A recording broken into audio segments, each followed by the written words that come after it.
Good morning. Today we are going to teachings about the 12th link of interdependent origination. This topic to understand very, very important for everybody, not only Dharma practitioners, even non-Dharma practitioners or non-religious, also the followers, also I think it's important to understand this. And then, of course, if you are the religious followers, traditional, and especially Dharma practitioners, of course, more important to understand these topics.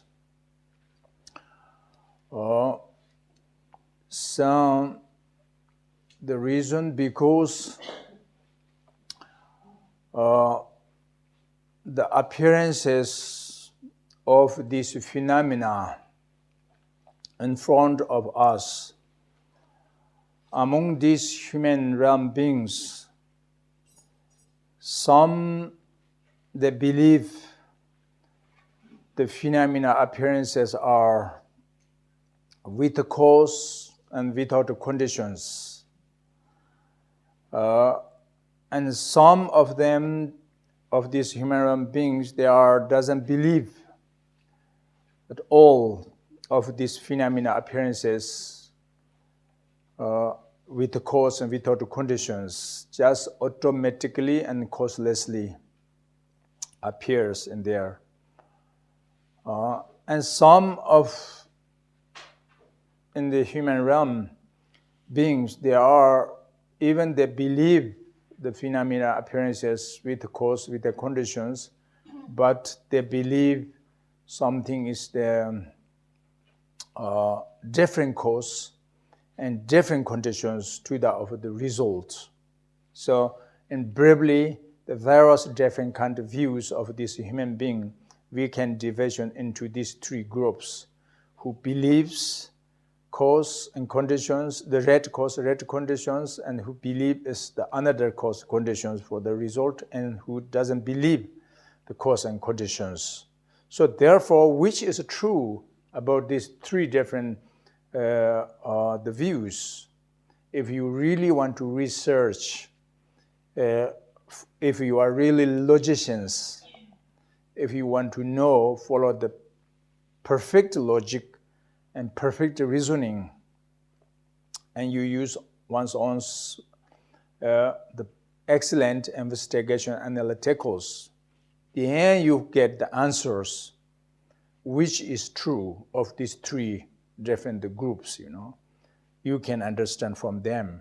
So that is why I'm saying, for everybody, I think it's important to research about these three kinds of views, which is the real one. Oggi l'insegnamento sarà sui 12 anelli dell'origine interdipendente e questo insegnamento è estremamente importante non soltanto per i praticanti di Dharma, non soltanto per le persone eventualmente religiose o che seguono una tradizione spirituale, ma per tutti in generale. Perché naturalmente per chi segue una tradizione spirituale, soprattutto per i praticanti di Dharma, è di importanza fondamentale capire tutto ciò, però anche per tutti gli altri al di fuori di questo ambito. Perché questo? Perché per quanto riguarda le apparenze dei fenomeni che si mostrano di fronte a noi, possiamo dividere le persone in tre gruppi, e cioè quelli che credono che i fenomeni abbiano delle cause e condizioni, quelle persone che non credono che i fenomeni abbiano cause e condizioni, ma che invece sorgano automaticamente, e infine quelli che credono sì che i fenomeni abbiano cause e condizioni, ma ritengono, si basano su motivazioni che non sono quelle corrette. Quindi possiamo dividere in 3 gruppi, cioè le persone che credono nelle giuste cause e condizioni dei fenomeni, le persone che credono in altre cause e condizioni dei fenomeni, e quelle che credono che non ci siano cause e condizioni dei fenomeni. Se si vuole essere delle persone veramente logiche e che vogliono capire le cose basandosi sulla ricerca del proprio intelletto eccellente, è quindi estremamente importante vedere quale dei 3 è l'approccio corretto, e sicuramente con il ragionamento logico oggi sarete in grado di individuarlo e di capirlo. Per questo ritengo che sia estremamente importante per tutti capire molto bene questa spiegazione. So Buddha Shakyamuni says, Churnam Tamchit Kyenli Shom, Gyuli Shom. And all the phenomena are originated by the causes or cause and conditions. And Nagarjuna also says, Tenjang Mardo Chungayo Bamayeno. That means there's no existent even one thing without cause and conditions. So that means is, according to the Buddhist philosophy, where how we description, how we recognize the appearances of phenomena of outer vessels of the world of the vessels, and the internal phenomena of the essence of the beings are both composed by the interdependently. That is the main view or main the commitment or promise, by the logic and by the perfect logic and perfect reasoning, their promise, So, in this way, because among these, I mentioned to you before, in the human realm, some of the human beings,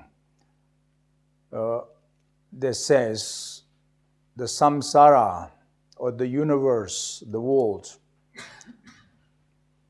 especially like suffering, the obstacles, unpleasant feelings, these are just automatically, as naturally appearances as they are. So therefore they have no specific cause and no specific conditions, have no karma of cause and effect. That is just reality. The suffering is as the reality, the natural reality of samsara. So therefore it naturally appears there, have no cause, no condition. And the sum is the belief cause and conditions, but the belief maybe the cause of these phenomena are originated by the self, the permanent self, or permanent existent things. Or maybe it's the belief, the time, the continuity is at the cause of the appearances. Or they believe the credit better of specific God or creator of a universe and so forth. And then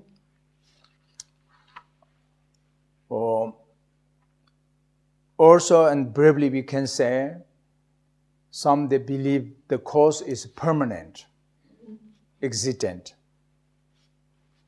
Some is believe is something is like say non-existent, the cause of the appearances. This means is without a cause, So now what is the correct? Which is the correct cause? Actually, according to the Buddhist Mahayana, like Madhyamika teaching point of the view of the cause, says in the text, Nagarjuna, Dagli main, Janli men, Nili main, Jime men, Ubo Kanta Kana, Kiwana yu main. According to the of ultimate logic, if you follow the reasoning through the of ultimate logic, then the phenomena cannot born from seed, also cannot born from others. Therefore, cannot born of both self and others. And also cannot born from neither nor, non-existent, not possible. So therefore, if some born naturally, and then must be is possibilities from these four. But follow the perfect ultimate logic, then there's no possible. If no possible, cannot born, and for these four kind of possibilities, and that means is then what is the phenomena appearances are, how they born. Emptiness, the nature is emptiness. But still does not mean it's a completely nothingness. There can existent imputedly, which means is originated, the phenomena are, but the interdependently. That is only the interdependently. So therefore, we're talking about these two of link, the interdependent, conventional way, not ultimate truth way. So ultimate truth is empty nature, but conventionally can born, but by the interdependently. So these two is not contradictory. The empty nature and the appearance as conventional truth, these two are different aspects only, but one nature or one test. So we need to understand from this teaching.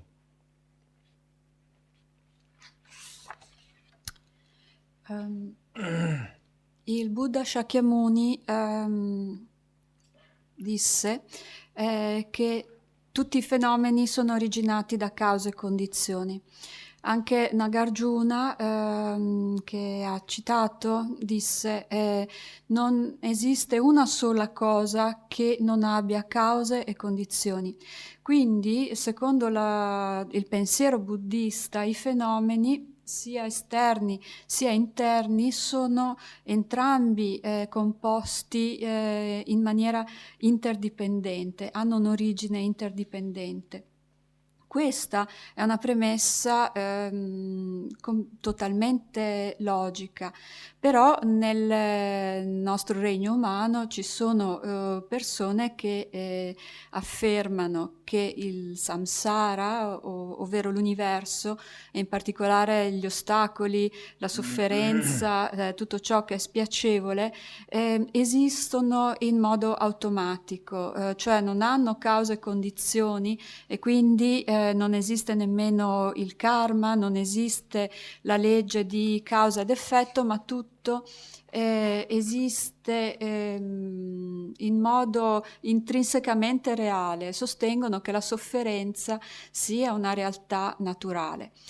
Altri invece credono nel fatto che esistano cause e condizioni, ma piuttosto che queste abbiano origine in un io, in un sé permanente, o comunque che le cose esistano in una maniera intrinsecamente permanente.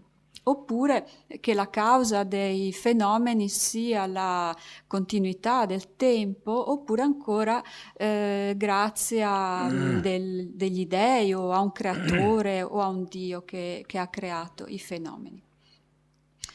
Altri ancora invece ritengono che le cause siano esistenti in modo permanente di per sé, oppure ancora ritengono che le cause non esistono affatto, cioè che i fenomeni esistano ma che non ci sia una causa di questi fenomeni. Quindi in conclusione che cosa si può dire? Qual è la causa dei fenomeni?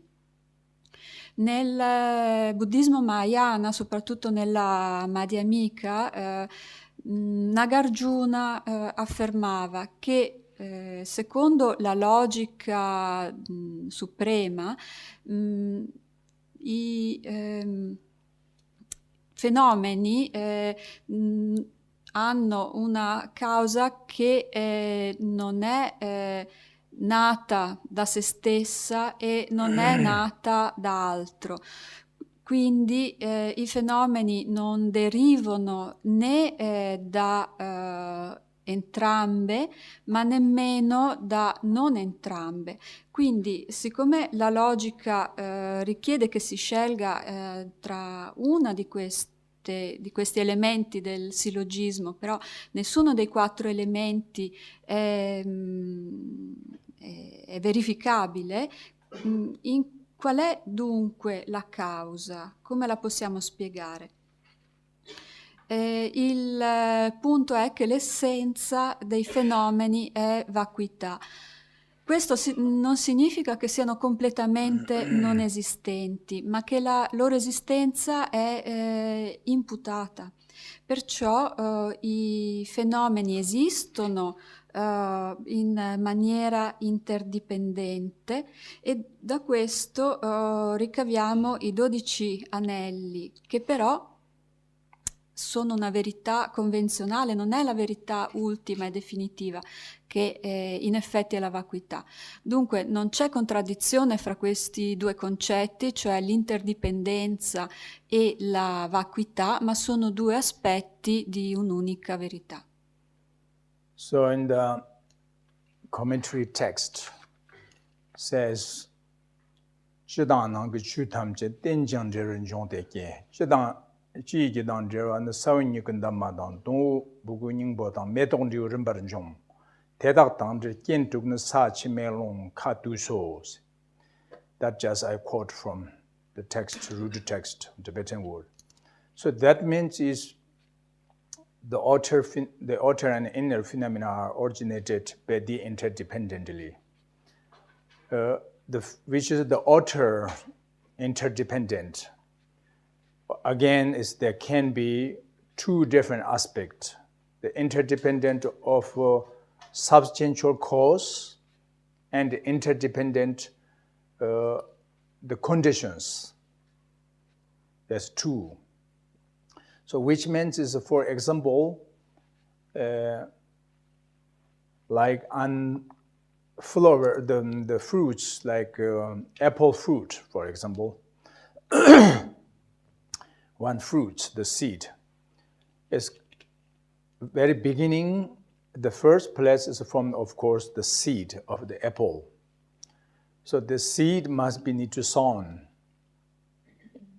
on the farm, under the ground. And then it's depend to of the seed performed comes from the seed.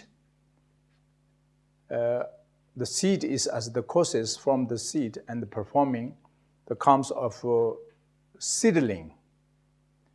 And then is from the seedling and performing, the next stage comes of the green leaf. And the cause can be causes of from the cause of green leaf and performing the stick or the stem of the trees or the flowers, the stem. And from the stem and performing the whole and the essence. And from the essence and next performing in next stage is flowers. And from the flowers and performed the seed, the fruits, apple fruit, for example. So these all is interdependent of substantial causes. Substantial cause, the interdependent of substantial cause, which means is what is the actual cause of the seedling? We said the seed, the dry seed, or the grass seed is as the substantial cause of the seedling. And then what is the actual cause of the stream of the flower? And then it says the green leaf or the seedling is as the actual cause, for example. This all, then the end, the last one, we say, what is the actual cause of the fruit, of apple fruit? Then we say the flower. Flower is at the substantial cause of this apple fruit, for example. So this is all is the point, meaning is the interdependently. The apple fruit appearances by the interdependently from sense of beginning in the seed and tail of the flowers. There's 6 stages, continuously, interdependently. That is the substantial cause of the interdependent. So now the question is, it is enough like the fruit of apple fruit, for example, appearance, fully repent, the result of an apple fruit, could enough only this substantial, the cause, the interdependent of this substantial cause only? Not enough.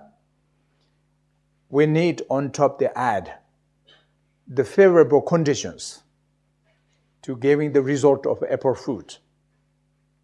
What is the favorable conditions? In this text I just quoted before, said 6 conditions we need to germinating from the seed. We need to collect it. We need to accumulate this. We need to complete collecting 6 conditions, which is the conditions of earth element, conditions of water element, conditions of fire element, conditions of wind element, conditions of space element, and conditions of the continuum or the continuity, the time, we can say also. That's the 6 conditions. So, which means is, for example, the earth element main function can be the basics of the substantial existent things, can basis, like the seed, grain seed. And then even earth element is there, but we need to, the function of water element power can be gathering the seed and the substantial existent things. Not enough, and on top is the fire, but the function of fire element can sporting or repening the result or the fruitions from the seed or the seedlings. And then not enough only this element, but there's better of wind element, function better of wind element power is to increasing or developing the seedling, better manpower of the wind element developing or increasing. And still it's not enough. On top there one important thing, the 5th element, the space, better function of a space element to perform the chance to grow up, or chance of the air to grow up this seedling. And then on top of these first 5 conditions, one important thing is the 6th, last condition, the time, the momentary, the movement. If there's no movement, means is there no change momentarily, then the seed must be permanent. If seed permanent, then chance appears never, seedling not possible. But actually seed is impermanence, impermanence object. So therefore, moment by moment can change, That means is aspect of the momentary, the time. That is the aspect of time. So then momentarily can change. So therefore, is when the seed already there, and then is on top is the completely accumulated of the collected of the another 6 conditions. Then that means is already completely existent, the needed, the necessary, the cause, substantial cause, and necessary this the substantial of the favorable conditions. Then nobody can destroy, nobody can stop. The seedlings are coming. If there are no obstacles, then seedlings are coming. That is the external, the vessels of world, how performed by the interdependently. That is the point.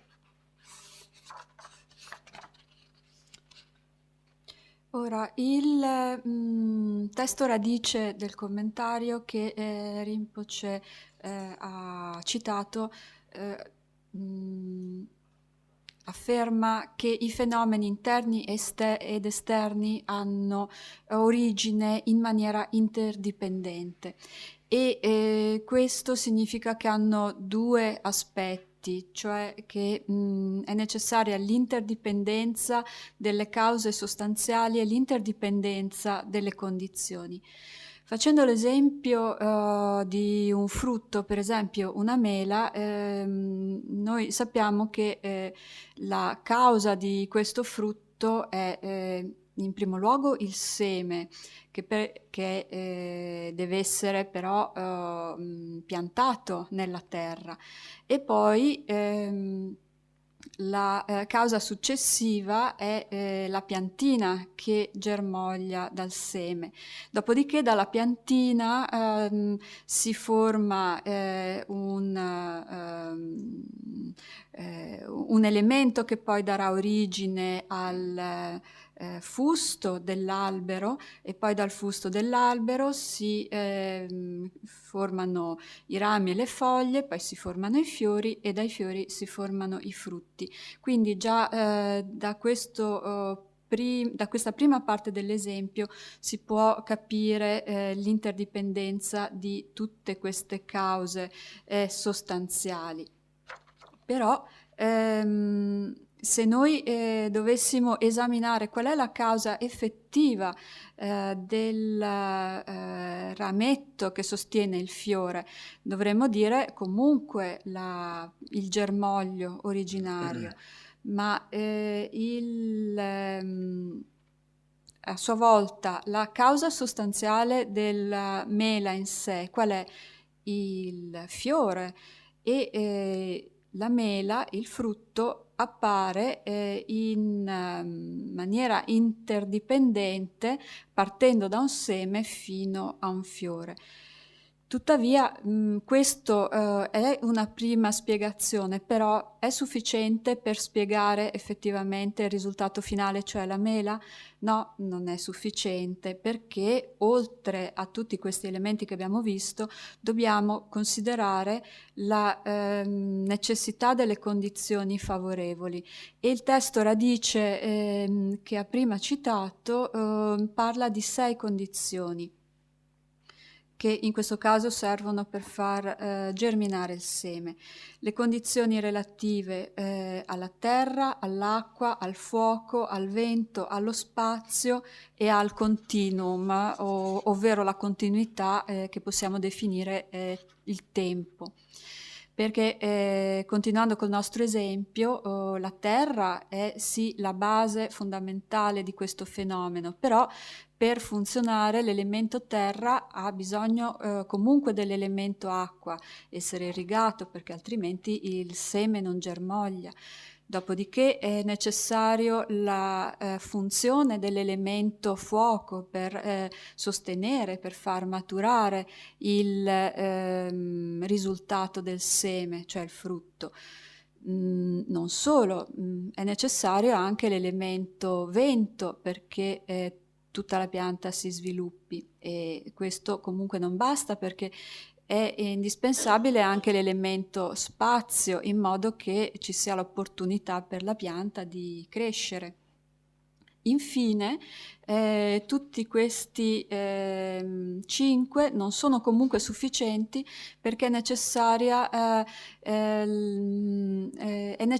l'elemento del tempo, cioè una condizione di momentarietà, se così possiamo parlare, del fenomeno, perché se il seme fosse permanente e non cambiasse mai, non si potrebbe avere nessun frutto, ma il seme è comunque momentaneo e impermanente, e quindi alla fine può trasformarsi in un frutto. Perciò il fenomeno ha bisogno, in questo caso, del seme e delle 6 condizioni favorevoli. Allora l'esistenza è possibile e se non intervengono ostacoli, il germoglio si sviluppa e porta il suo risultato. So, and briefly, we can understand the external, the world of vessel, the universe, how performed, the interdependent of the collection particles, that is collected by the interdependently, collected by the particles, performed this world. That's very similar, the descriptions, explanations from Vipassana school of Buddhism philosophy, Sutrantika school of the Buddhist philosophy, the first 2 sub-school, and modern scientific school, the scientist school, how their explanations, how originated of this world, the universe, is very similar. But we're not going to detail explanations about the outer interdependent. But we are going today is more detail explain of the internal interdependent, which is further on from this. I quote the text that says, "Nang tender chanyen ndeut palin dam jonte marg ndevshe namshi da manzuk kemche tura pa chorwa se pa lemba da spaki wa gasho dedak tangder kien tugna sa chimelong khanam shis." So, and the internal phenomena means is the essence of beings, the sentient beings. We're talking now the internal means is the essence of beings, means the sentient beings are also originated by the interdependently. So now the question is how they originated, by which the interdependent object, what stages. Various different kind of aspects can be the cause and conditions existent, but and briefly, there's 12 link, interdependent origination. That is our topic, 12 link of interdependent origination. That is the substantial cause, the interdependent of substantial cause, the 12 link. And then also, on top, we need to collect the interdependent of conditions. There's 6 conditions again. So, but these cause and conditions, when they complete it, and then the seedling or the fruits or the sentient beings can born in this samsara or can existent.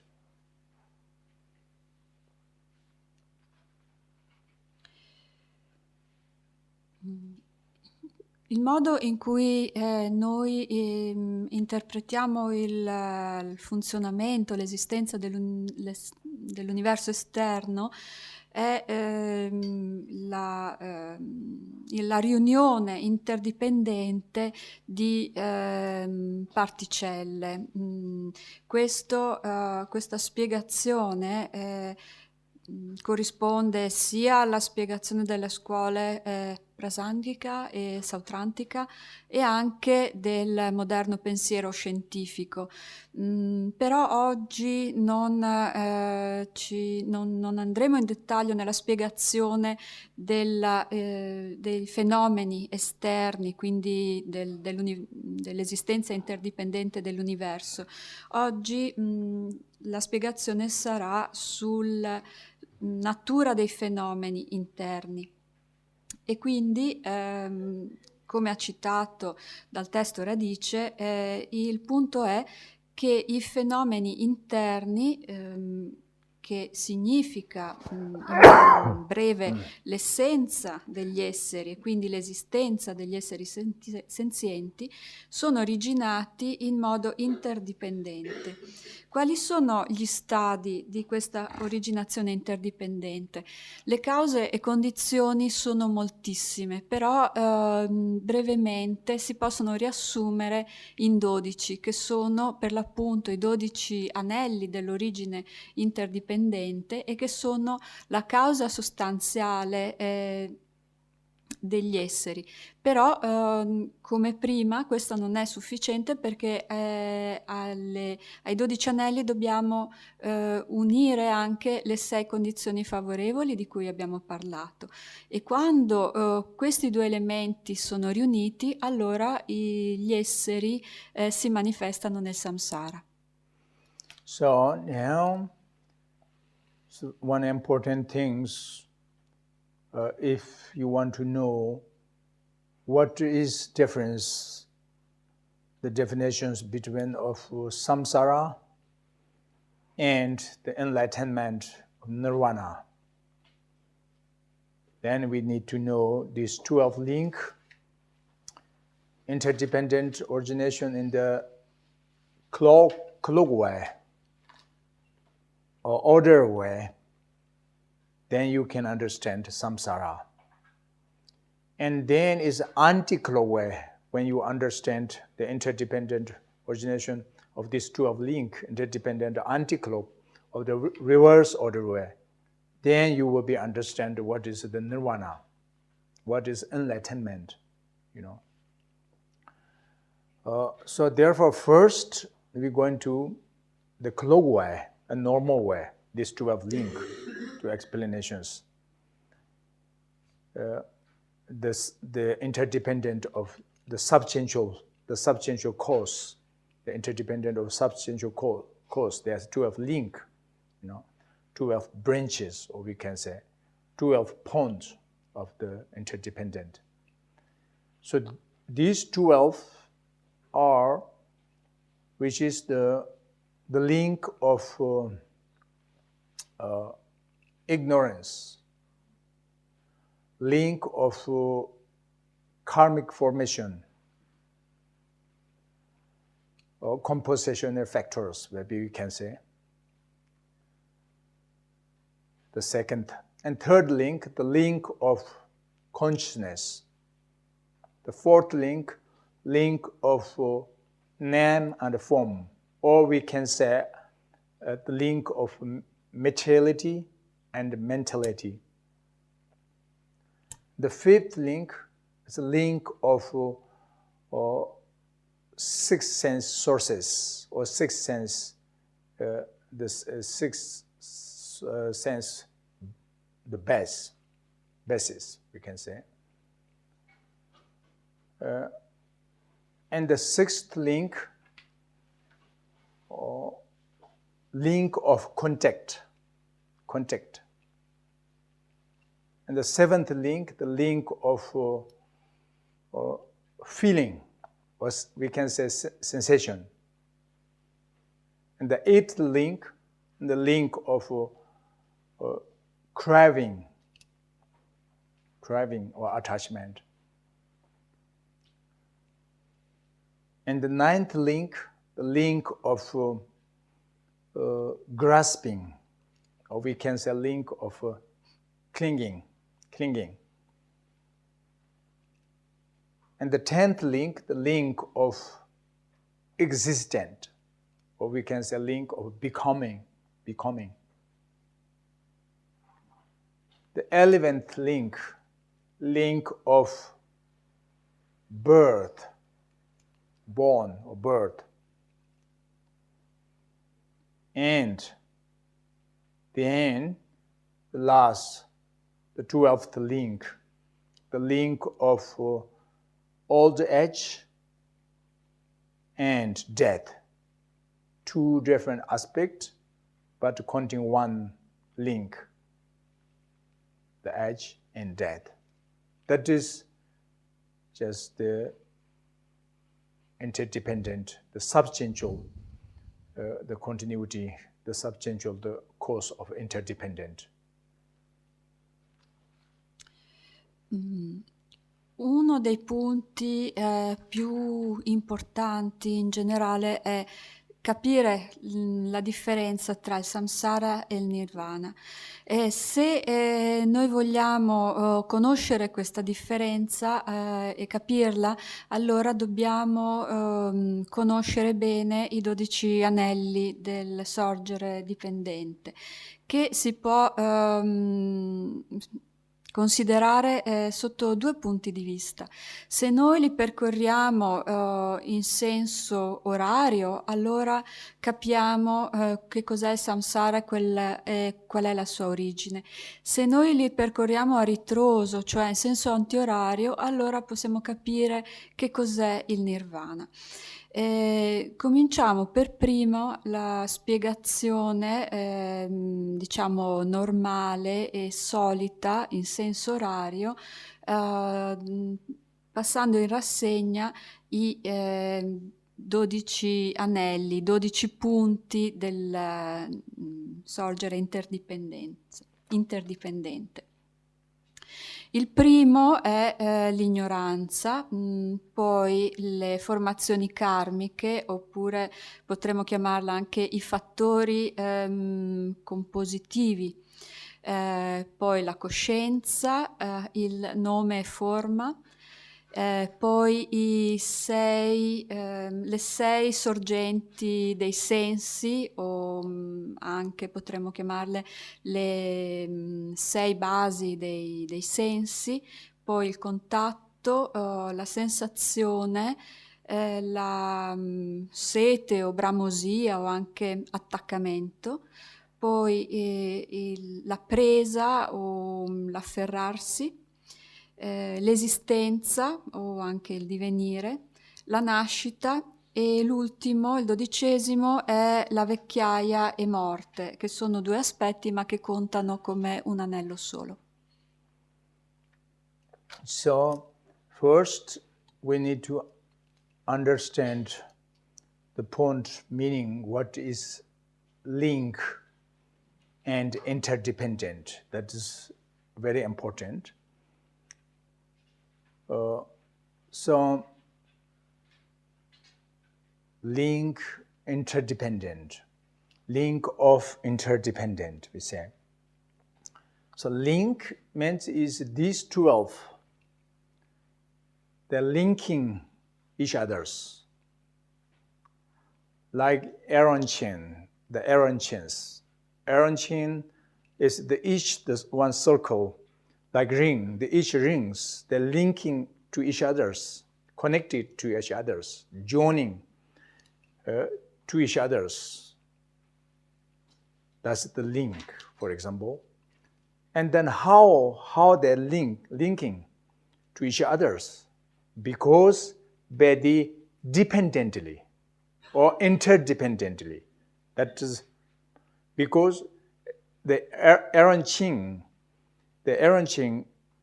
if not depend each other of each rings, then cannot existent the chains. The Aaron chain cannot existent. If the Aaron chains are existent there, and that means is the Aaron chains existent very interdependently.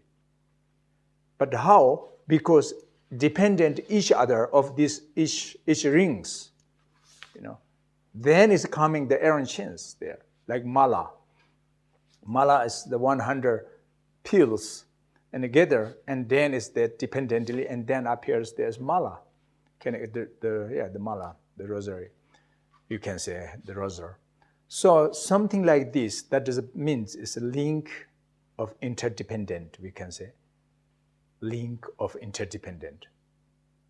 These 12, how we are born in the samsara, we say, or we are comes in the samsara born of depend to of these 12 link. But the interdependently, missing one of these 12, then cannot existent sentient beings. That is the point,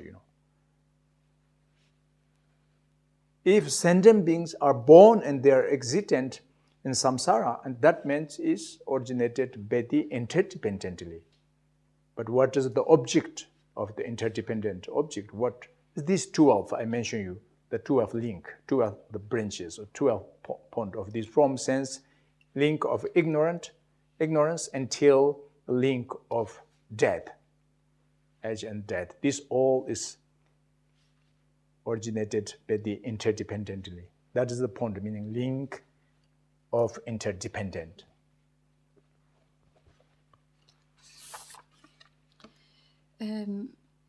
Fondamentale è capire bene il significato di anello e di interdipendente, perché diciamo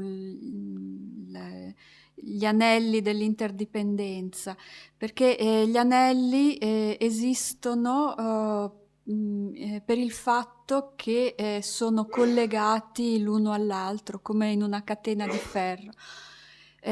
Sono uniti, sono saldati insieme e in che modo si connettono?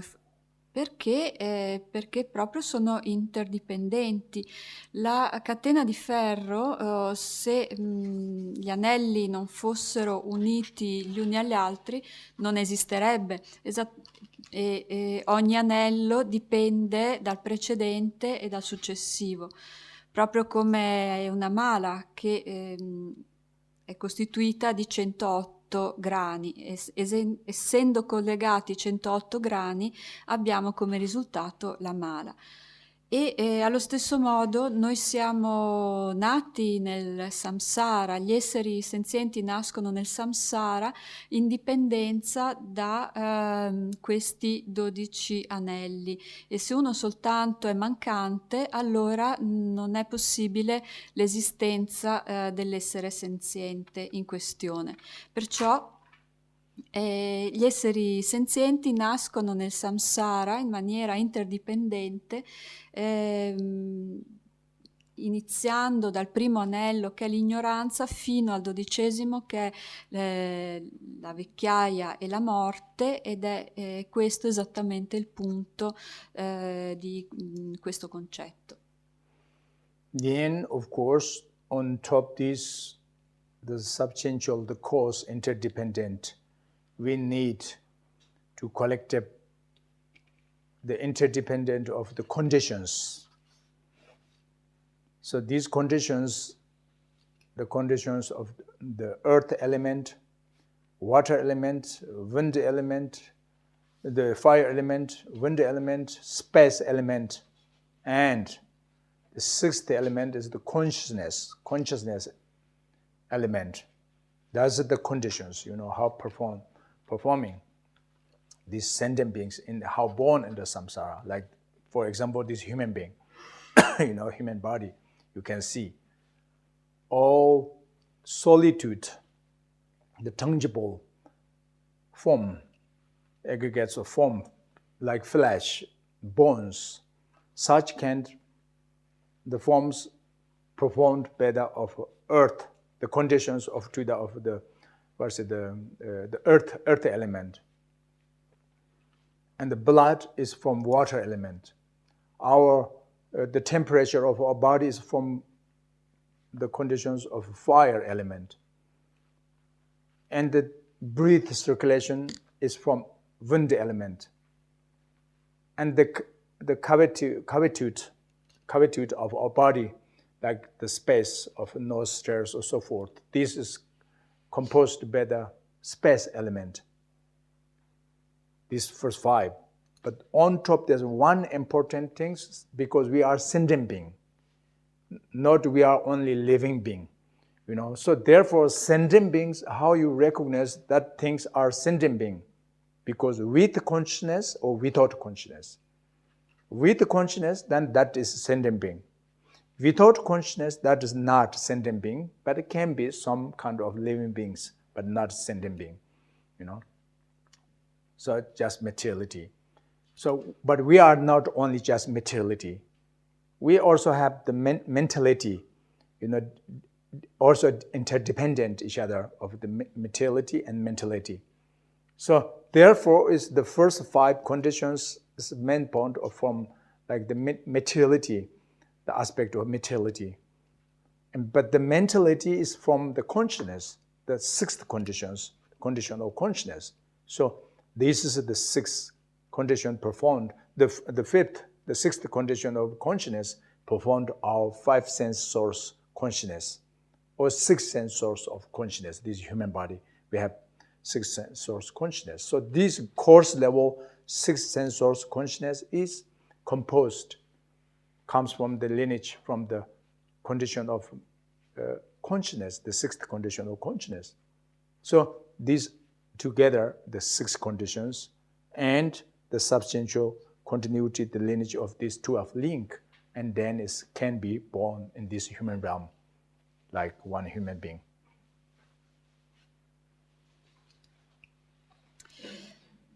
Oltre ai 12 anelli dell'interdipendenza, abbiamo bisogno anche delle 6 condizioni per manifestarci nel samsara.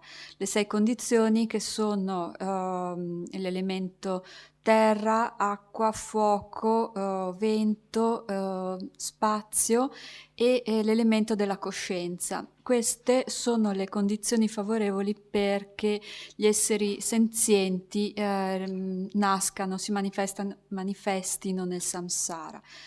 Prendiamo i nostri aggregati della forma. La carne e le ossa derivano dall'elemento terra, il sangue dall'elemento acqua, la temperatura corporea dall'elemento fuoco, il ciclo della respirazione dall'elemento vento e le cavità del corpo come le narici e così via derivano dall'elemento spazio. Ma oltre a questi, per il fatto che siamo degli esseri senzienti e non solo degli esseri viventi, semplicemente abbiamo l'elemento della coscienza. Difatti si distinguono gli esseri con una coscienza e sono definiti esseri senzienti, e gli esseri senza coscienza sono definiti meramente esseri viventi.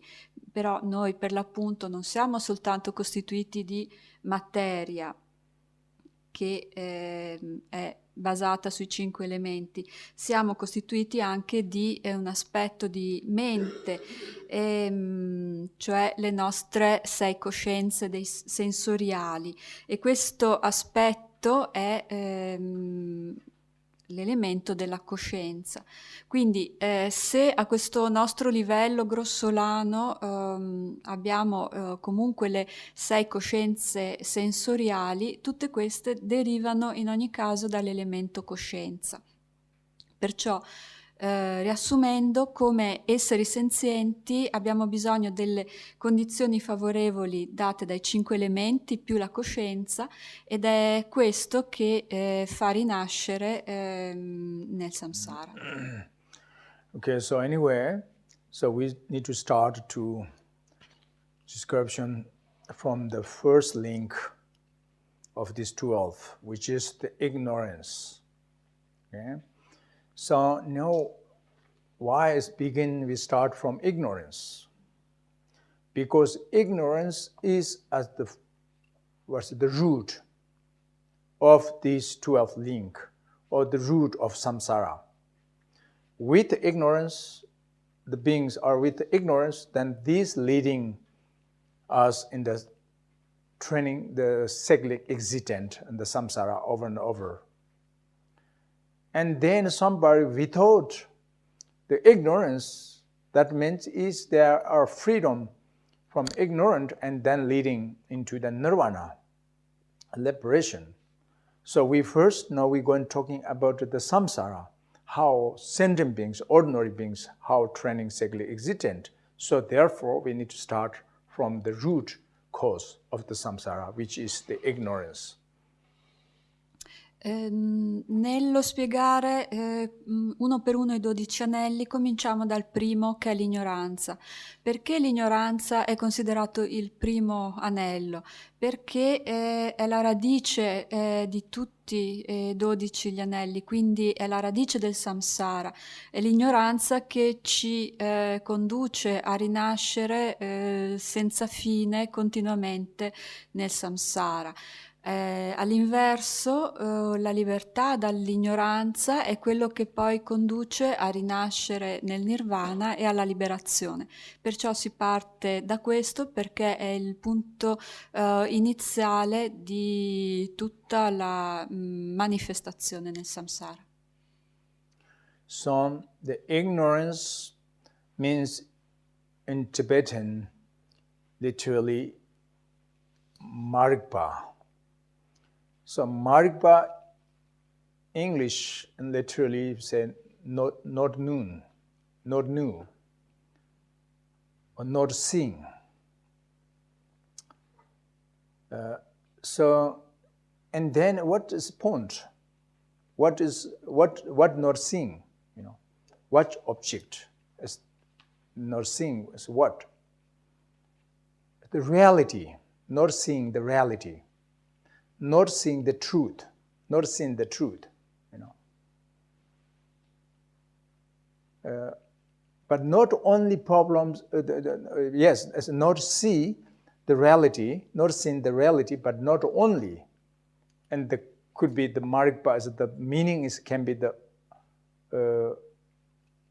or the, what's it, the opposite of to seeing the reality or to understand the reality. So which means is misunderstanding mind or misconception mind. So misconception or misunderstanding, that is the real point of ignorant. Because we misunderstanding the object of reality of yourself as selflessness, but we overhanding to substantially existent self is as inherently. The self nature is emptiness, selflessness. Nature, selflessness, nature is the reality of person. But we apprehending to truly existent, the self is inherently. So that means it's misunderstanding. That is a misconception. Not only not seeing, not see the reality, emptiness, but we see the opposite. We apprehending to truly existent. That's the opposite of non-existent, for example. Opposite of emptiness, you know. That is the point, meaning ignorance. The link of ignorance. In tibetano ignoranza si dice marikpa. Cosa significa letteralmente marikpa? Significa non visto, non conosciuto. E qual è l'oggetto che non è visto e che non è conosciuto? Non è vista la realtà, non è vista la verità, ma non solo questo. Per giunta marikpa è il contrario, cioè la mente di fraintendimento, la mente di malinteso. Noi fraintendiamo la realtà, abbiamo un malinteso, una concezione sbagliata della realtà. che è la mancanza di sé, mentre noi crediamo in un sé che esiste in modo inerente, in un sé intrinseco. Perciò la realtà è la natura priva di sé dei fenomeni, ma noi pensiamo che al contrario questi esistano in modo inerente ed è un fraintendimento, un malinteso. Perciò noi non vediamo la realtà, ma bensì il suo opposto, e questo è l'ignoranza. So this ignorance, the description to little bit detail, and then it have some of different kind of aspect. The point of ignorance can be different aspect. It's traditions, some different, like Dzogpa Chenpo.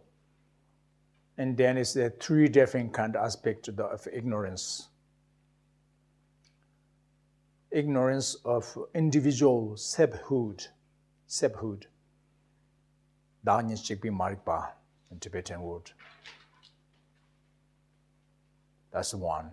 And then it's the second ignorance, the aspect of second ignorance is the ignorance of innate or co-emergent ignorance or innate ignorance.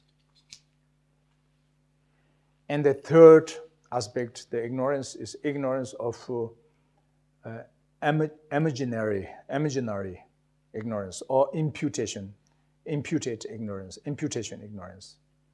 So there's three usually, because that means is this point meaning is because born nature. This nature is we not because we sometimes one word different meaning, same word different meaning, because nature is used many times. Sometimes we say nature emptiness. Nature is primarily pure. That terms nature is according to the ultimate truth we're talking. But now we are going to this is conventional truth. We're not talking about the ultimate truth, but still we can use the same word, nature, we say. So therefore, it's the born nature is ignorance. Born nature ignorance. Sentient beings, when they sense born in the samsara, it's born nature with ignorance. Because we have this single, the grasping oneself is as one, one person or one being, one sentient being, That's our nature feeling. When you born, when you existent in the samsara, and you are born naturally, you have this selfhood. That is we say individual selfhood, the ignorance of individual selfhood, the single, the personnel, the individual selfhood. And then the imaginary, the co-emergent ignorance, or innate, the ignorance of innate ignorance. This kind is point aspect of self-grasping. That is a self-grasping, not only individual selfhood, single one, but on top there's aspect of self-grasping. I am, I, me. They are apprehending, self, I, and me, or they're clinging oneself and clinging to others. So this clinging or grasping, grasping of self, the clinging of self, or self-clinging, self-grasping, we can say. So the second ignorance also is born nature. Sentient beings, born naturally, they have the ignorance of this self-grasping. That is not from philosophy. That is not comes from philosophy. That the self-nature, the sufferings, the innate sufferings comes from, not depend to the traditions, not depend to the religious, not depend to the philosophical difference, even not depend to the culture of different cultures, not depend to the different custom, habit, not depend to the different habit, This is very reality. Means is a born nature. That also another aspect of the born nature self-grasping. That's why we say innate self,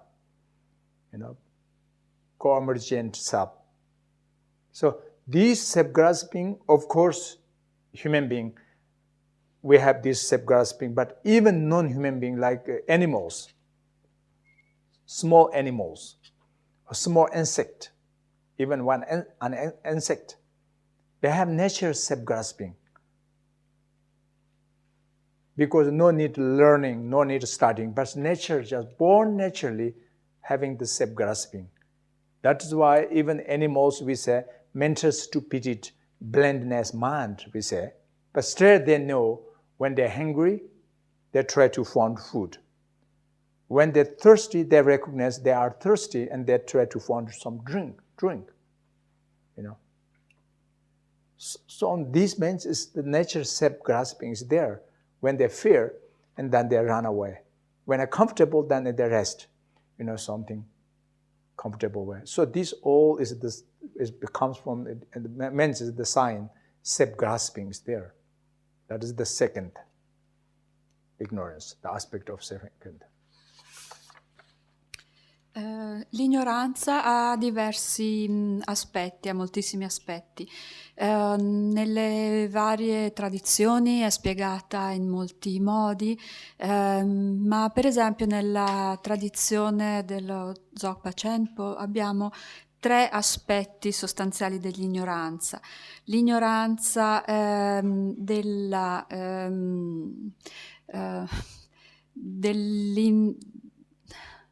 dell'avere un sé individuale, per tradurlo così, di un'esistenza con un sé individuale. Secondo è l'ignoranza innata o coemergente, la terza è l'ignoranza dell'immaginario, cioè anche detta l'ignoranza imputata. La prima si badi che adesso noi useremo il termine natura, però questo termine natura o naturale può avere diversi significati, perché da un punto di vista della verità ultima, natura o naturale significa vacuità. Ma noi adesso non parliamo della verità ultima, noi adesso parliamo della verità convenzionale, facciamo un discorso a partire dalla verità convenzionale e quindi in questo ambito noi usiamo il termine natura e naturale come sinonimo di ignoranza e viceversa. L'ignoranza per noi a livello relativo e temporaneo è un fatto naturale, è qualcosa con cui nasciamo. Perché fondamentalmente noi ci afferriamo al sé come corrispondente a una singola persona, a un singolo essere. Questo è il nostro sentimento naturale nel samsara, cioè per l'appunto è la prima forma di ignoranza, e cioè il confondere l'esistere con il nostro sé e dare un'esistenza intrinseca, individuale al sé. Questo è quello che chiamiamo l'ignoranza dell'avere un sé intrinseco. La seconda, l'ignoranza coemergente, ovvero innata, corrisponde all'afferrarsi, al fare presa su questo sé. Quindi non solo noi crediamo erroneamente nell'esistenza di questo sé individuale, ma oltretutto ci aggrappiamo ad esso e quindi diciamo io, me, ci aggrappiamo quindi sia al sé sia agli altri. E anche questa è la natura con cui gli esseri nascono, non deriva da un ragionamento filosofico o dall'appartenenza a una tradizione, non deriva dalla religione o da differenze culturali o di abitudine, è semplicemente la natura con cui nascono gli esseri e non è soltanto propria degli esseri umani. Questo afferrarsi a un sé è presente anche in tutti gli altri esseri, perfino nei più minuscoli insetti, perché anche se noi diciamo che gli animali hanno comunque una mente stupida, una mente cieca, però non di meno, se hanno fame sono capaci di trovare da mangiare, se hanno sete sono capaci di trovare da bere, se sono stanchi o hanno paura sanno come conservare se stessi, e tutti questi sono degli esempi che ci danno il significato dell'aggrapparsi a un sé. So, and similarly from Sutra text says, Nangajuna text says, Tangbo ngaji dala jen gyurjang, dagandu jingula chakyebi, zojun chuntan rawa me bayi, njola. That means is very beginning, is why we born in samsara, how profound the samsara, the sentient beings exist in samsara. Because by the clinging oneself, self-grasping is there. If firstly clinging oneself, self-clinging is there, and then secondarily clinging to others. And between there, attachment, aversionment, and ignorance, the obscuration, delusions performing. But delusion, and then is leading into the karma, and the collecting karma, and then karma, contaminated karma, leading into the samsara. That's Jantakirti says. And also similar, a different text, the Dharmakirti, the Indian, very another one scholar master, says, Dayo nana jendeshi, dajen chalin zendang, tetang tang yomdrebi, nibatam jin jongyur. As the same, the point meaning, essence is but different text, different master of Indian. Dharmakirti and Jantakirti, these two, but this says, So that means is this self-grasping or clinging oneself first and then clinging to others. That is the root, We say two dualistic grasping mind. We can say two dualistic grasping mind, Grasp oneself and grasp to others. The clinging oneself and clinging to others. There's two dualistic grasping mind. But these dualistic grasping mind performing the delusions. So therefore, it's delusions from this ignorance, this misunderstanding. Because actually, there's no truly existent of self and others. The self of others and self of oneself, both are not true. Only not self, a person, but even the phenomena, the self of phenomena, not true. But we are apprehending to truly existent both of person and the phenomena, or the aggregates of the persons, but not true, But we misunderstanding truly existent, so that is ignorant. That's the root of the faults and the suffering and karma. Anche nei sutra si sviluppa questo concetto, per esempio nella citazione di Nagarjuna, Nagarjuna esprime quanto sia profondo, sia sin dall'inizio l'aggrapparsi che poi ci fa ricadere nel samsara, e Chandrakirti mostra come l'aggrapparsi a un sé porti all'aggrapparsi agli altri, che a sua volta porta alle formazioni delle attaccamento, avversione e illusione, che a sua volta porta alla creazione del karma e infine il karma porta a rinascere nel samsara e Dharma Kirti a sua volta nella citazione ribadisce lo stesso concetto. Quindi sostanzialmente l'aggrapparsi al sé e aggrapparsi agli altri è la radice di tutto della rinascita nel samsara, e queste due menti dualistiche di presa, di afferrarsi, sono quelle che poi portano all'illusione e alla comprensione errata, al malinteso sulla realtà, perché benché non esista nessun sé e quindi non esistano nemmeno gli altri in senso assoluto, anche se questo non è vero, noi crediamo esattamente l'opposto e quindi fraintendiamo completamente la natura della realtà, perché prendiamo come veramente intrinsecamente esistente un sé che in realtà non esiste, e questo è la radice di tutte le formazioni, di tutte le rinascite samsariche, di tutti i fenomeni. So now why we're having this misconception?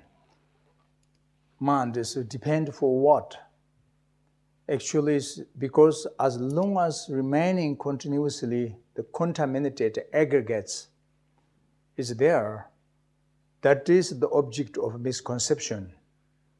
Because we believe that is self, a person, that is the person, the aggregates, the continuity aggregates is as person, you know.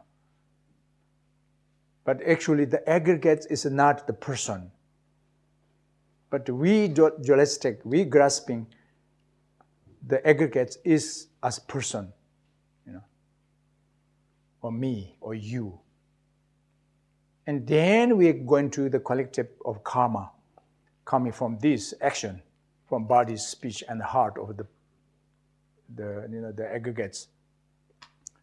So Nagarjuna says, "Chisut pongpur zin pa, tesit tela ngan zin yut na yang le te le le kyang ne kewayin."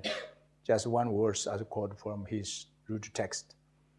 So as long as if you grasping to the set of the aggregates, as long as you are apprehending to the of aggregates truly existent, then you have self-grasping there.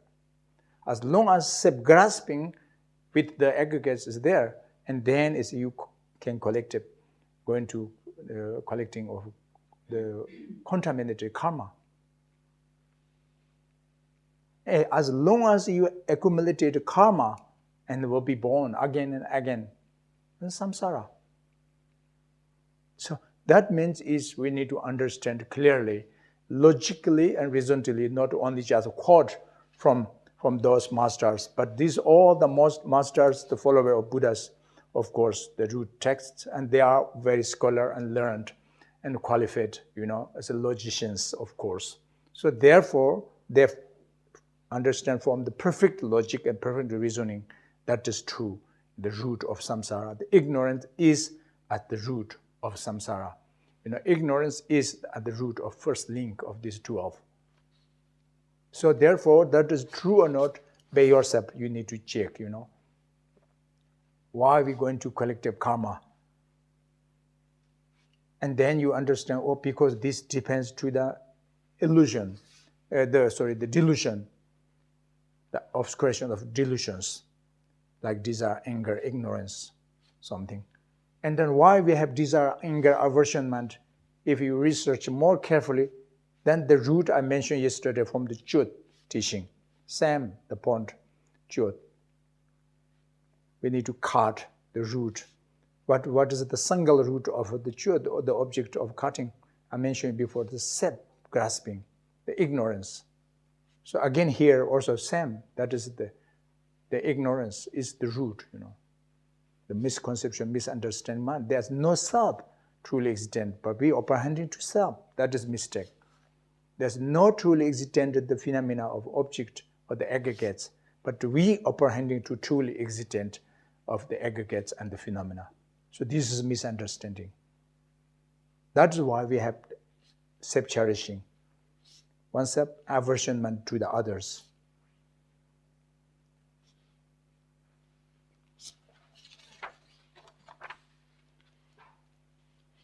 Perché abbiamo questa concezione erronea. E da che cosa dipende? Cioè il fatto che noi crediamo, siamo convinti che la continuità degli aggregati sia la persona, mentre in realtà gli aggregati non sono la persona, non sono me, non sono voi. Solo che questa concezione è quello che poi ci porta a accumulare karma contaminato. Nagarjuna nella citazione del suo testo Radice afferma che finché ci si aggrappa al sé e agli aggregati si ha l'attaccamento al sé. Finché si ha l'attaccamento al sé si accumula karma contaminato e finché si accumula karma contaminato si rinasce senza fine nel samsara.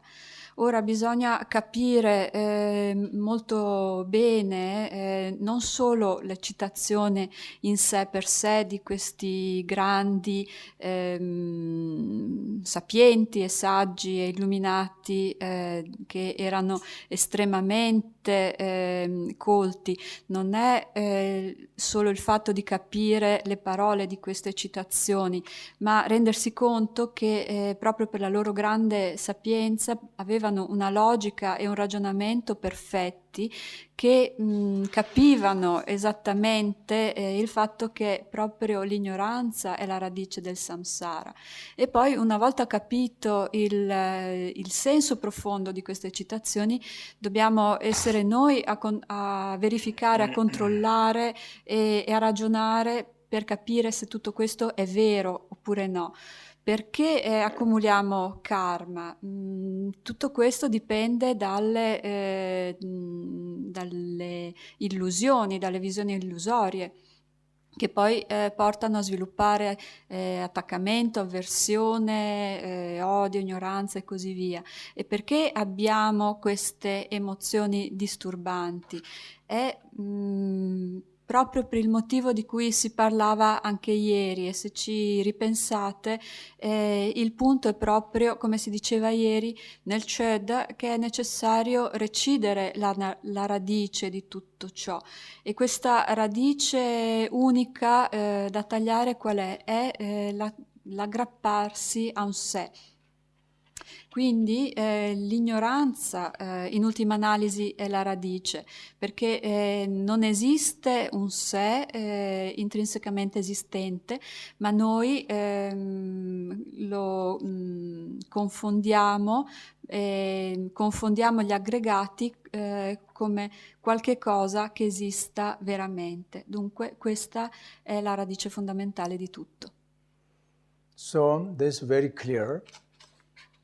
Everybody, all the sentient beings, including, of course, you and me, we are with this ignorance, self-grasping there. So, but this, from the ignorance as cause comes the second link, the link of karmic formation. So the link of karmic formations comes from the link of ignorance. So therefore we can say from the link of ignorance is as the cause comes the link, the second link of karmic formation, the factors. So these karmic formation is usually meaning is karma, karma. So now the second link, karma. Karma is Sanskrit language, as you know, karma. In Tibetan, literally we say le. And translation on English, literally we say action. So action, the activity, actions of beings, action, that is, with mind, the actions comes from with mind, or with consciousness, or with ignorance, that means, If consciousness is there, then ignorance is there. If ignorance is there, then consciousness is there. That's the pervasive each other's, just different aspect actually. We're talking. So in this way now, action must be dependent of the mind, or with ignorance. For example, the trees, like can moving, they have motions, the branches, the leaves, the flowers from tree. But that is not the action. That's just motion from the air, from the wind, But you can see the sentient being, when from body, speech, we have some motion, you can see movement. That is not only motion, but that is action, Because this movement comes from the main energies depend to the motivation, with the ignorance, mind. So this kind is with action, So karma means action. So each beings, we have different kind of actions, different kind of activities, everybody. From body, from speech, and from heart, mind, different actions. But in briefly, this action, we can division into three different, the three types of different actions. The action of merits, karma of merits, we can say positive karma. And the actions of non-merits, karma of non-merits, which is negative karma. And then karma, the actions of unmutable karma, or unmovable karma, we can say also unmovable or unmutable karma, we can say. So in briefly, this action division into these three: merits, non-merits, and unmutable. Tutti gli esseri senzienti sono accomunati da questa ignoranza fondamentale, anche io e voi, tutti senza eccezione. E da questa ignoranza deriva il secondo anello, che è quello delle formazioni karmiche. Perciò l'ignoranza è la causa del secondo anello delle formazioni karmiche o fattori karmici, possiamo anche dire. Karma, come sapete, è una parola sanscrita che in tibetano si dice le e che significa azione. E le azioni sono proprie degli esseri dotati di coscienza e di mente, che a sua volta, essendo coscienza, è ignoranza quindi possiamo dire che le azioni dipendono dalla mente, che a sua volta è ignoranza. Per esempio, se noi prendiamo gli alberi, è vero che possono muoversi, i rami, le foglie si muovono, ma non è solo un movimento, non è un'azione di per sé, è un movimento che dipende dal soffiare del vento, per esempio. Mentre noi chiamiamo azione ciò che deriva da e ciò che è accompagnato da un atto della mente, un atto della parola, cioè che si basa su una motivazione. Quindi gli esseri senzienti compiono delle azioni e non dei puri e semplici movimenti. E il karma di per sé è costituito dalle azioni. Le azioni di ciascun essere sono diversissime, le azioni di corpo, parola e mente sono innumerevoli, però per brevità le dividiamo in 3 gruppi, le azioni con merito, cioè il karma positivo, le azioni di non merito, cioè il karma negativo, e le azioni immutabili, cioè il karma immutabile o immobile. So karma generally is a contaminated karma, uncontaminated karma. But the contaminated karma leading us into samsara and will be performing suffering of samsara. Uncontaminated karma will be performing nirvana and will be leading us into the ultimate peace or enlightenment mind. It's performing the enjoyment of the ultimate peace by the uncontaminated karma. But here, among these 12 link, clockwise, and then is the second karma is only we talking contaminated karma. We're not talking about anymore of the uncontaminated karma. When we're talking anti-clockwise or the reverse order, where how to leading into the nirvana, and then we need to talk about uncontaminated karma, So anyway, this karma, the contaminated karma, the negative karma, the fully leading us into the reborn, next rebirth or future, reborn in the unfortunate 3 lower realms, hell realms, hungry ghost realms, animal realms of samsara, unfortunate 3 lower realm. And not only just reborn unfortunate 3 lower realm, but we will be experiencing suffering with the heat and the cold in the hell realm. And will be performed the suffering of hungry and thirsty in the hungry ghost realms. And suffering will be performing the suffering of mental stupidity, blindness, mind, and suffering with eating each other, killing each other, and suffering with the use by the humans, forces, also forth, to have no freedom. So this kind all is born unfortunate 3 low realm, and will be performed such suffering of 3 realms, 3 unfortunate low realms. This is better of non-merits, or the karma of non-merits, or the negative karma.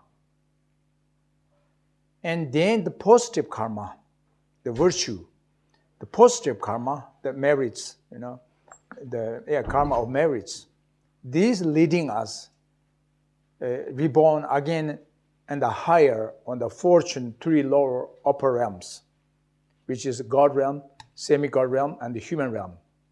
Not only just leading us born in the higher realm, but they will be performing, we have experiencing chance, will be experiencing the temporary happiness and temporary enjoyment, the pleasant object of enjoyment with pleasures object of human or gods, So that is, we say, as a virtues, the result of virtues, perform the merits, karma, positive karma. Il karma può essere contaminato o incontaminato. Il karma contaminato è quello che ci conduce incessantemente nel samsara. Il karma incontaminato è quello che conduce al nirvana e quindi alla pace definitiva e all'illuminazione. Però siccome ora stiamo passando in rassegna i 12 anelli in senso orario, quindi relativamente al samsara, allora parliamo in dettaglio del karma contaminato. Se invece considerassimo l'argomento in senso antiorario, parleremmo del karma non contaminato.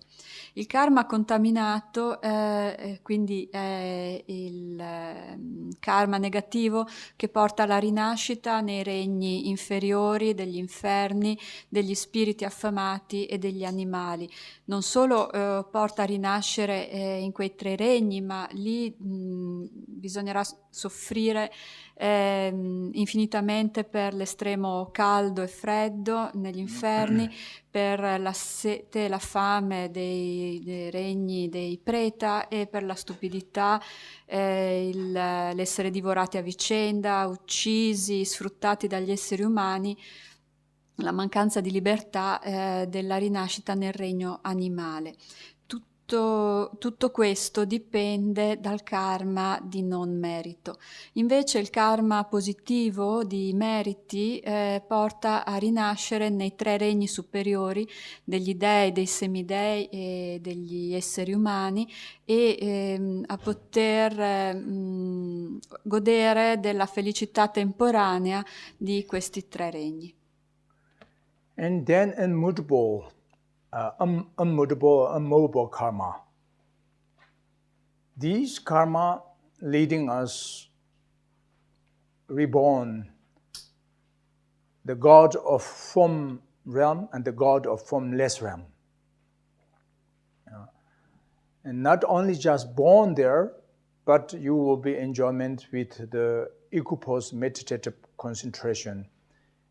Maybe you will be experiencing the equipoise meditative concentration of clarity, equipoise meditative concentration, the aspect of blissness, a meditative concentration aspect of non-thought, non-conceptual mind. There are 3 different aspects, depend the levels of the concentration, the shamatha. So anyway, a form of formless realm. That's immutable karma. But still, that is samsara. Infine, il karma immutabile o immobile è quello che porta alla rinascita nei regni dei dei della forma e nei regni degli dei del senza forma, dove si può avere la felicità della concentrazione meditativa dell'equanimità e godendo quindi della chiarezza, della concentrazione meditativa dell'equanimità, della beatitudine della concentrazione meditativa dell'equanimità e infine del non pensiero o dell'assenza di pensiero concettuale, shamatha, della meditazione, della concentrazione meditativa dell'equanimità. Scusate. In ogni caso, tutto questo di cui abbiamo parlato è comunque sempre solo samsara. So, the merits, karma of merits, we are born in the both of the karma of merits and karma of non-merits. These 2 is performed of the desire realm. We will be reborn in the desire realm. And the 3rd karma, immutable or immovable karma, and leading us reborn in the form realm or in the formless realm. The samsara can, and briefly we can say 6 realms, the desire realm, formless realm. So therefore, and Buddha says, samsara is as full suffering or the faults of. So that means is like the negative karma or the karma of non-merits will be bring the suffering of suffering in the samsara. And then is merits, the karma of merits, the positive karma will bring the suffering of change in the samsara. And then immutable karma will be performed, will bring the result of all pervasive of suffering. Not suffering of suffering, not a suffering change, but will be bring the all pervasive suffering. So therefore, born at the bottom of a hell realm and the peak of existence, there's some problems there, sufferings there. Any kind of something, there's 3 sufferings. So this all is created by the karma. The suffering, the result sufferings is created by the karma, contaminated karma. Perciò il karma positivo, il karma di meriti e il karma di non meriti porta alla rinascita nel regno del desiderio. Il karma immutabile porta alla rinascita nel regno della forma, nel regno del senza forma, ma in ogni caso tutti questi sono regni del samsara. E il Buddha disse che il samsara è sempre pieno di sofferenza e di difetti. Infatti il karma negativo porterà nella prossima rinascita alla sofferenza della sofferenza. Il karma positivo porterà alla sofferenza del cambiamento e il karma immutabile porterà alla sofferenza onnipervasiva.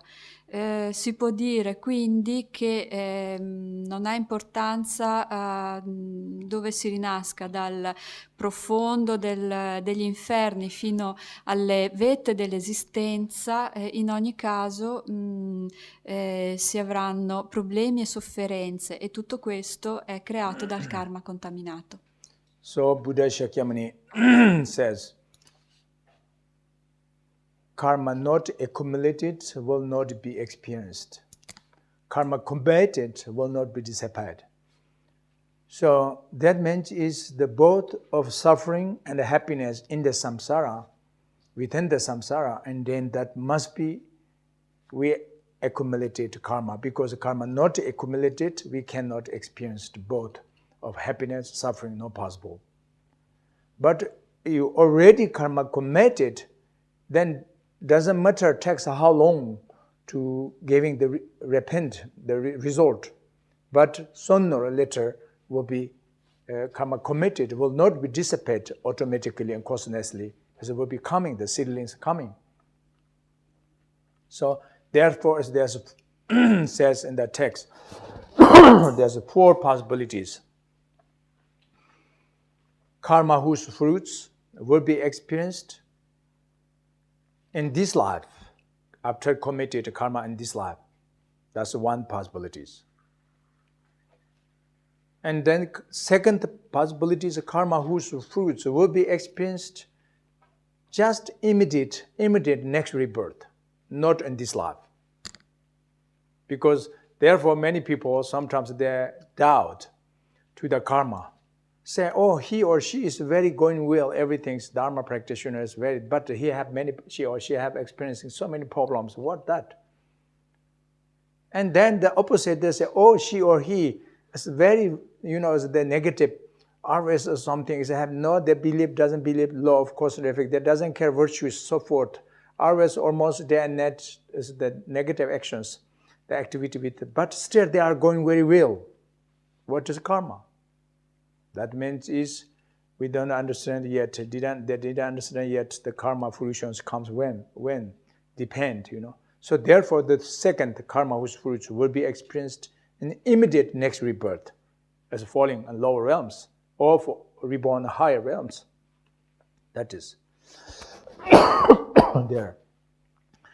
And then the third possibility is karma whose fruits will be experienced in another circumstantial lifetimes. And another meant is maybe after third life, after fourth life, maybe after 100th life, or after kalpa's life. Time takes. Depend the conditions, When they completed conditions strongly, and then will be germinate the seed.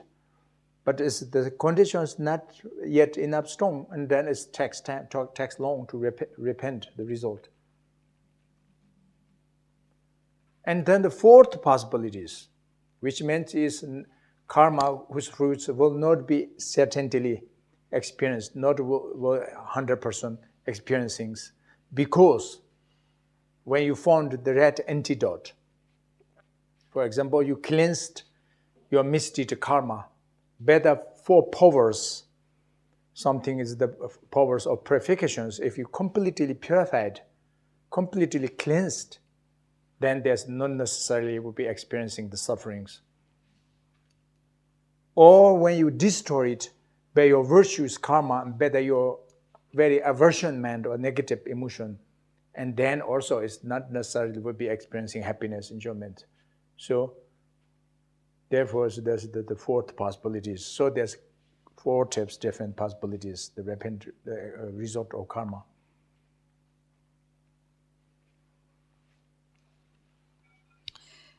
Disse il Buddha Shakyamuni che il karma non accumulato non sarà sperimentato e il karma accumulato non sarà dissipato. Siccome noi già ormai abbiamo accumulato karma, dobbiamo considerare che questo karma non sarà dissipato, non scomparirà. E per questo ci sono 4 possibilità. La prima, che il frutto di questo karma venga sperimentato direttamente in questa vita. La seconda, che il frutto del karma sia sperimentato in una prossima rinascita, sia nei regni superiori sia nei regni inferiori. Tra l'altro ci sono molte persone che dubitano di questa legge del karma, perché magari sostengono vedete quella persona che è bravo praticante, come si comporta bene, è virtuosa, eppure ha lo stesso un sacco di problemi. Oppure al contrario, vedono una persona che si comporta male, compie molte cattive azioni, non è virtuosa, eppure continua a star bene e tutto a questa persona va bene. Il fatto di fare queste osservazioni significa che non è stato capito veramente come avviene la fruizione del karma. Perché per l'appunto il frutto può essere sperimentato nella vita successiva. Poi la terza possibilità sono i frutti del karma che verranno sperimentati in un'altra vita circostanziale, può essere dopo 3, 5, 10, 100 vite, eccetera, a seconda di quando si manifesteranno le condizioni e quindi sarà possibile a questo seme del karma di germogliare. La quarta e ultima è il karma i cui frutti non saranno sperimentati. Perché? Perché o sono stati applicati i giusti antidoti, per esempio si è commessa un'azione negativa, però è stata purificata applicando i 4 poteri, oppure al contrario, perché del karma virtuoso che noi abbiamo accumulato lo distruggiamo facendo qualche cosa di negativo, oppure per un'emozione negativa di rabbia e così via. So then why karma performing the suffering means it's samsara leading us? Because that is a contaminated karma. But why that is a contaminated karma? Because the contaminated karma created by the ignorance. So therefore, it's ignorance is there. Always with our mind is ordinary people's mind with ignorance. So by ignorant created a contaminated karma. So big contaminated karma leading us into over and over in the samsara. Sometimes bottom of hill, sometimes peak of existence. That is the circulation, cyclic existence and samsara again and again. So therefore the imprint of our actions follow us, life after of another life. The imprint of our previous karma stored the stream of your mind.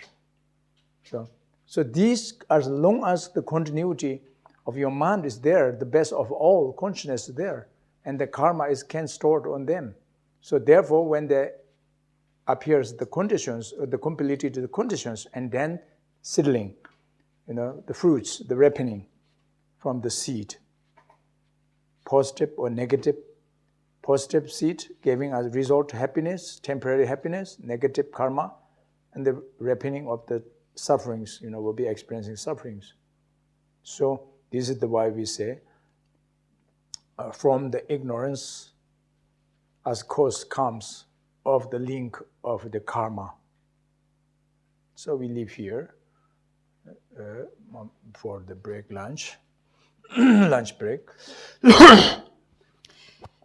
Perciò il karma contaminato ci fa ricadere senza fine nel samsara. E perché lo definiamo contaminato? Perché è creato dalla ignoranza ed è questo che poi ci farà finire nei regni inferiori o superiori del samsara. Proprio perché l'impronta delle nostre azioni ci segue senza fine e l'impronta del karma delle vite precedenti è immagazzinata nella coscienza, nella mente, e quindi è sempre presente. Dunque, quando si manifesteranno le condizioni appropriate, questo germoglio spunterà e darà alla fine un frutto che potrà essere positivo o negativo, e quindi portarci alla felicità o alla sofferenza. Dunque, in conclusione, è per questo che l'ignoranza è la causa dell'anello del karma. Ora ci fermiamo qui per la pausa pranzo.